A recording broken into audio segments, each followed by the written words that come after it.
Tidak ada orang yang tidak memiliki keterbatasan. Kita semua pasti memiliki keterbatasan. Namun, memiliki keterbatasan bukan berarti tidak bisa berkarya. Melihat potensi diri yang kita miliki akan membuat kita bisa berbuat lebih. Tidak ada orang yang mampu bangkit tanpa dirinya jatuh terlebih dahulu. Merdeka bukan berarti berbuat bebas tanpa batas, karena kebebasan kita dibatasi oleh kebebasan orang lain. Merdeka adalah bebas berkarya dan memberikan manfaat bagi orang-orang tercinta, keluarga, serta masyarakat luas. Jangan takut berbuat, teruslah berkarya demi kemajuan Indonesia. Dirgahayu Republik Indonesia ke-77, Merdeka!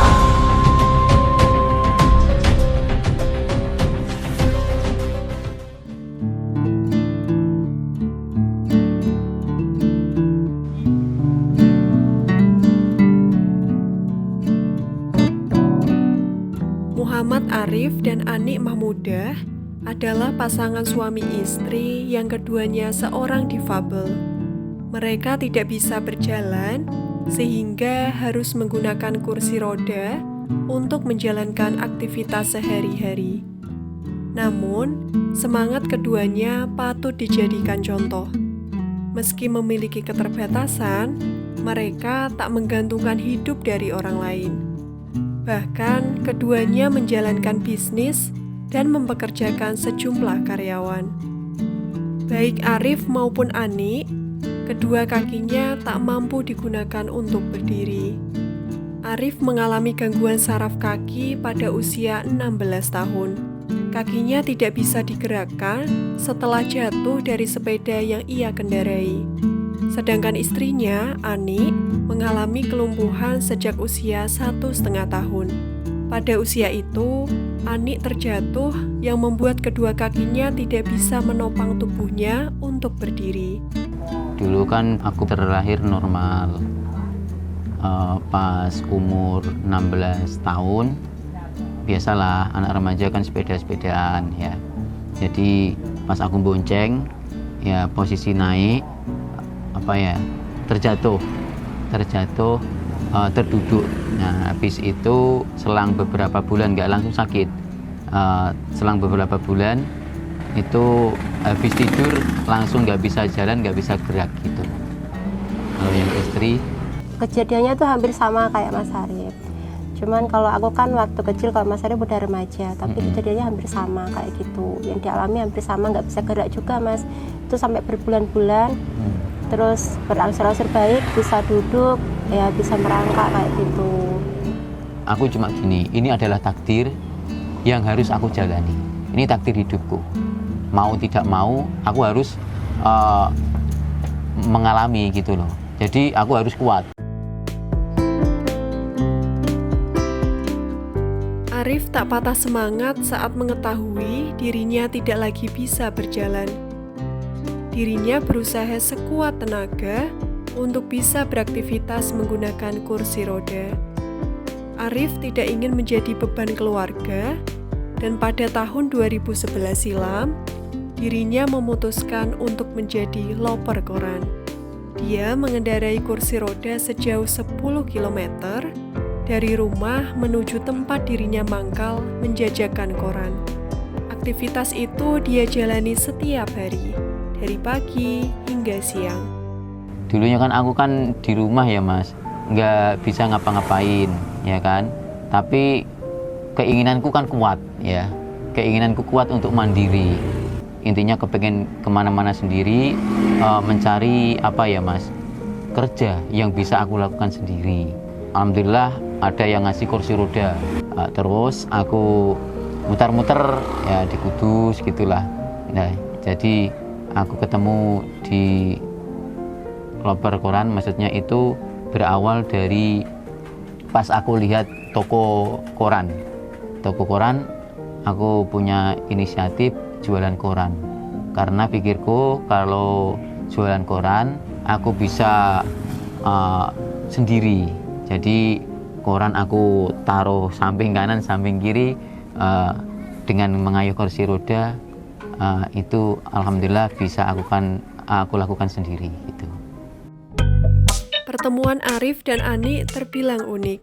Arif membaca profil perempuan yang kini menjadi istrinya di koran yang ia jual. Seperti kata pepatah, jodoh tak akan kemana. Arif akhirnya bertemu dengan Ani setelah berkomunikasi melalui Facebook dan berlanjut hingga ke pelaminan pada tahun 2018 lalu. Dulunya kan aku jualan koran, tiap pagi otomatis baca koran ya. Istri dulu pas di liputannya dimasukkan di koran, kebetulan istri dulunya kan pengrajin aksesoris ya. Nggak tahu kenapa ini mas, nggak tahu kenapa beda dengan yang seperti baca-baca yang lain. Nah, aku cuma ada semacam mas, keyakinan kalau ini nanti jodohku. Selang 3 hari istri ini meng-add Facebookku gitu. Dulu kan Mas Arif itu sempat, ini kan dulu ada postingan kayak di grup Difabel Indonesia gitu kan Mas. Terus Mas Arif itu kan ngasih komentar tapi dikasih fotonya. Terus kan dulu saya tuh difabel yang belum bisa kemana-mana memang kan, di rumah terus lihat Mas Arif yang jualan koran pakai kursi roda tuh kok kayaknya salut gitu ya Mas, terus saya add. Setelah menikah, Arif dan Ani kemudian mengawali bahtera rumah tangga dengan tinggal di Rusunawa Kudus. Dengan modal Rp300.000 dan pengalaman Ani yang pernah menjalankan bisnis berjualan online, keduanya akhirnya memutuskan mengawali bisnis bersama. Sejak saat itu, suka dan duka mereka lalui bersama. Jatuh bangun dalam menjalankan bisnis pernah mereka rasakan. Bahkan, mereka tak jarang ditipu rekan bisnis, pembeli, bahkan temannya sendiri. Dulu tahun berapa ya, tahun 2018 setelah nikah itu, ya dari uang 300.000 kita memberanikan diri menyetok barang. Dikit gitu. Alhamdulillah sampai sekarang gitu. Kehidupan itu pasti ada pasang surutnya. Mungkin dulunya contoh aku normal, ya kan. Kemudian alhamdulillah aku menjadi difabel. Dengan menjadi difabel ini aku harus lebih ekstra untuk apa? Untuk bisa maju, untuk bisa bangkit gitu loh. Sampai kapan kita menggantungkan kepada keluarga, kepada saudara? Kita harus mandiri, tekadnya kita harus kuat, menatap masa depan dengan semangat yang tinggi, berdoa, berusaha, bangkit sekarang atau terpuruk selamanya. Kini bisnis yang dijalani dua pasangan difabel itu terus berkembang. Di sebuah ruko sempit tak jauh dari terminal wisata Bakalan Krapyak Kudus, biasa mereka gunakan untuk menyiapkan pesanan dari para pelanggan. Selain ruko itu, mereka juga menyewa 2 ruko lain yang digunakan sebagai gudang dan tempat tinggal. Mereka juga mempekerjakan sejumlah orang untuk membantu bisnis yang dijalani. Bagi Arif dan Ani, memiliki keterbatasan bukan alasan untuk hidup bergantung pada orang lain. Keterbatasan juga bukan alasan untuk tidak berbuat. Karena manusia terbaik adalah mereka yang bermanfaat bagi sesamanya.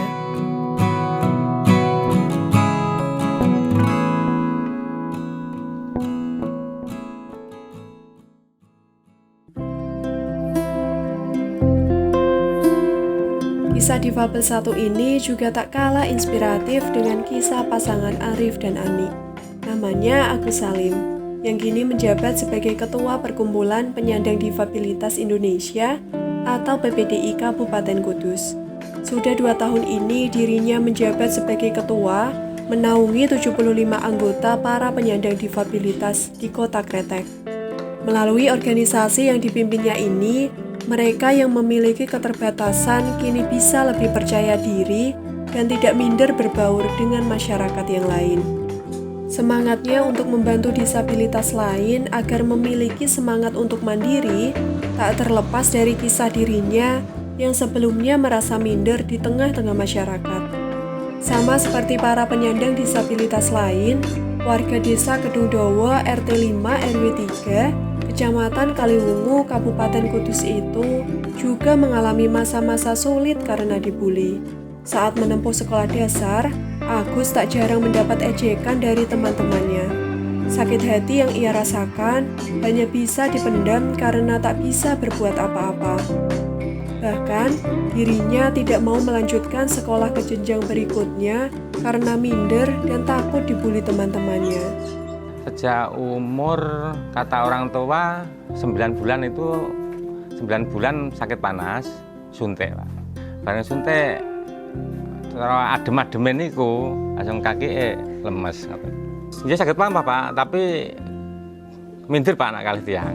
Bareng melampah ngoten niku nek ngerti tiang, kula nggih mandeg meneng ngoten niku. Nek enten tiang mlayu ya kepengin mlayu. Ana tiang dolanan nggih, kepengin dolanan kan ngoten niku. Tapi kan kula cara mboten saged kan kula ndelok mawon kan. Tapi nek dibuli ku nek menginjak pun anu Pak, pun SD kelas tunggal ngoten niku. Niku nek anu kula mlampah nek anu ditirotke, ditirotke nyek dengkul ngoten. Kula nggih, ya atine lara tapi kan dijarke mawon kan ngoten. Lulus SD niku bapak kula kepengine kula kan kepengin melanjutkan sekolah. Tapi kula mboten purun. Kaya mindere niku kula.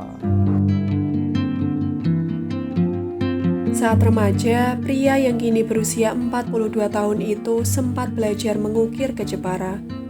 Namun, karena masih merasa minder dengan orang lain, dia hanya bertahan 1,5 bulan. Selain itu, jauh dari keluarga dan orang-orang terdekat membuatnya merasa tidak nyaman. Karena itulah, Agus akhirnya memutuskan pulang ke Kudus. Pada tahun 1999, dirinya mendapat info dari temannya ada lembaga khusus bagi penyandang disabilitas di Solo yang memberikan pendidikan dan keterampilan. Nama lembaga itu yakni Balai Besar Rehabilitasi Sosial Bina Daksa atau BPRSBD Profesor Dr. Suharso.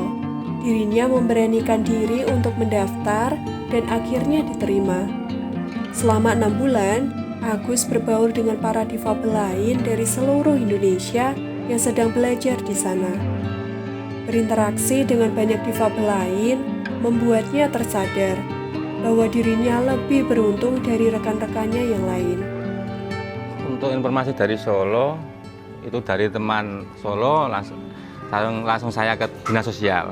Sampai di Solo langsung ketemu teman-teman dari seluruh Indonesia itu ya ada yang nggak bisa jalan.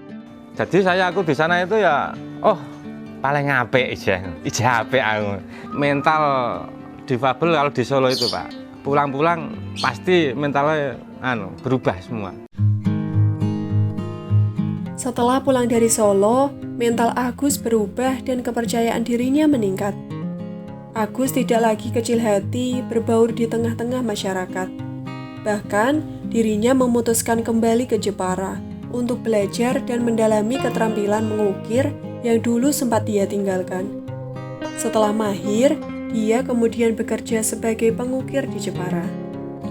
2 tahun bekerja, Agus kemudian pulang ke Kudus dan membangun workshop pembuatan joglo.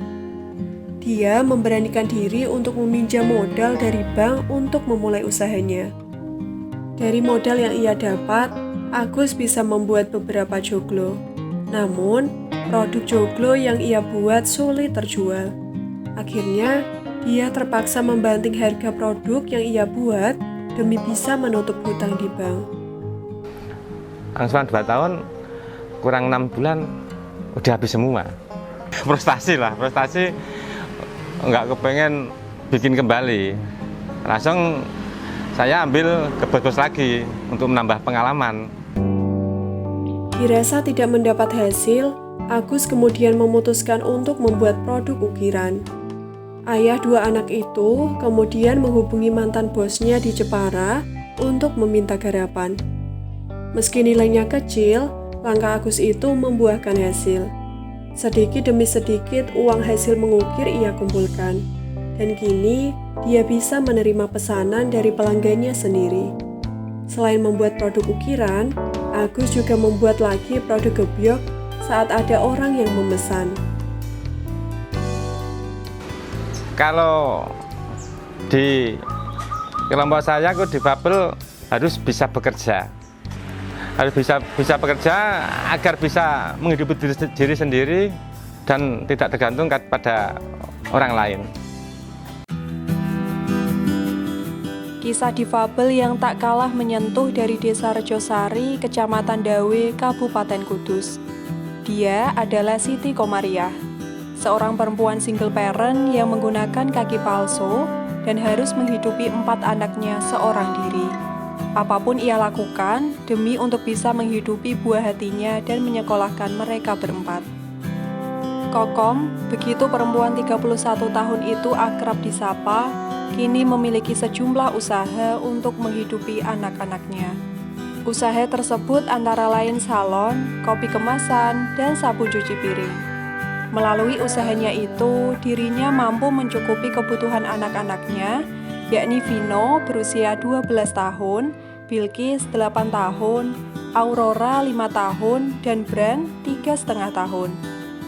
Koko mengalami kecelakaan sekitar 1,5 tahun yang lalu.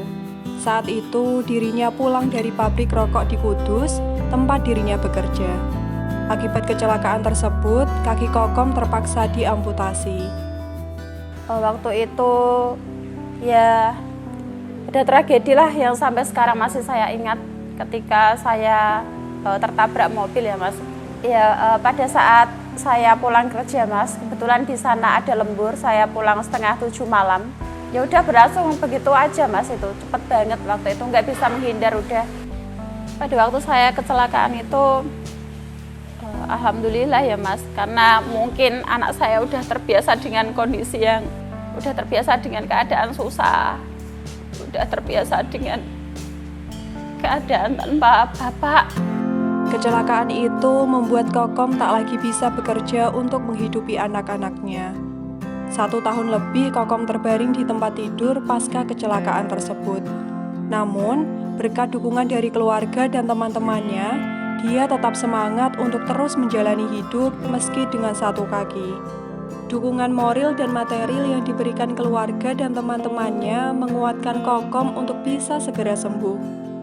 Motivasi terbesarnya untuk kembali sembuh adalah keempat anaknya, yang selalu memberinya semangat agar bisa segera sembuh. Anak-anaknya selalu mendampinginya saat terbaring tak berdaya. Untuk makan, minum, dan ke kamar mandi, anak-anaknya selalu ada di sisinya untuk membantu.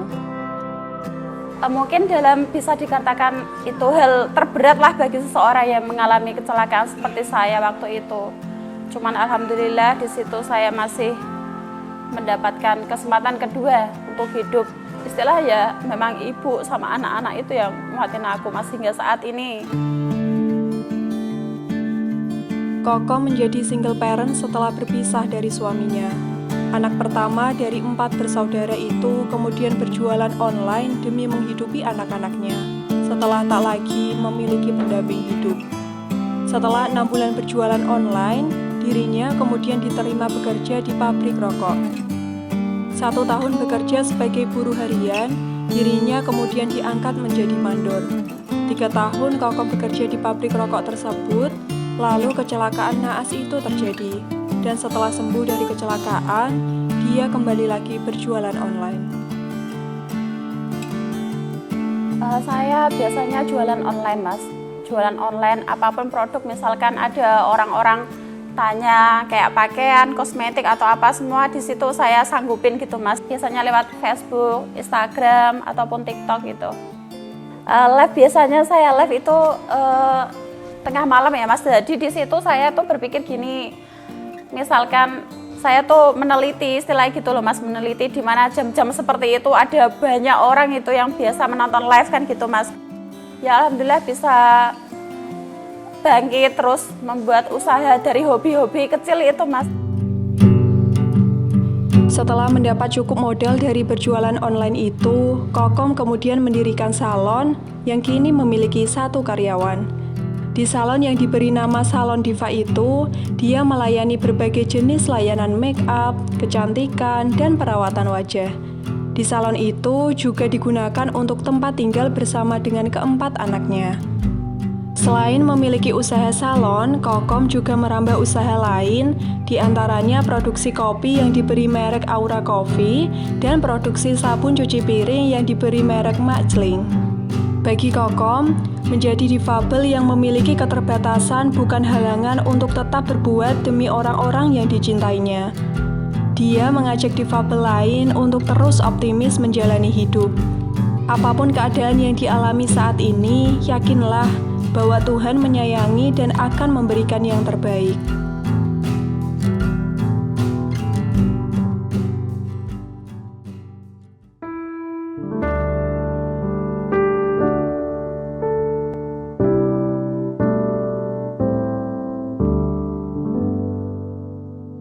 Dengan keadaan kita yang memang menjadi difabel ini, makna kemerdekaan adalah semangat kemandirian yang harus ada pada diri kita untuk menggapai cita-cita. Itu syukur-syukur bermanfaat bagi sesama. Jadi kemerdekaan bagi kami adalah semangat kemandirian. Bagi saya kemerdekaan, bagi saya ya itu Mas, kita bisa berkreasi, kita bisa membuat ide-ide yang bisa kita lakukan kayak gitu, yang bisa menghasilkan lah dengan keterbatasan kita, tidak menggantung kepada orang lain kayak gitu. Saya memaknai kemerdekaan seperti itu, Mas. Dirgahayu Republik Indonesia ke-77 Merdeka!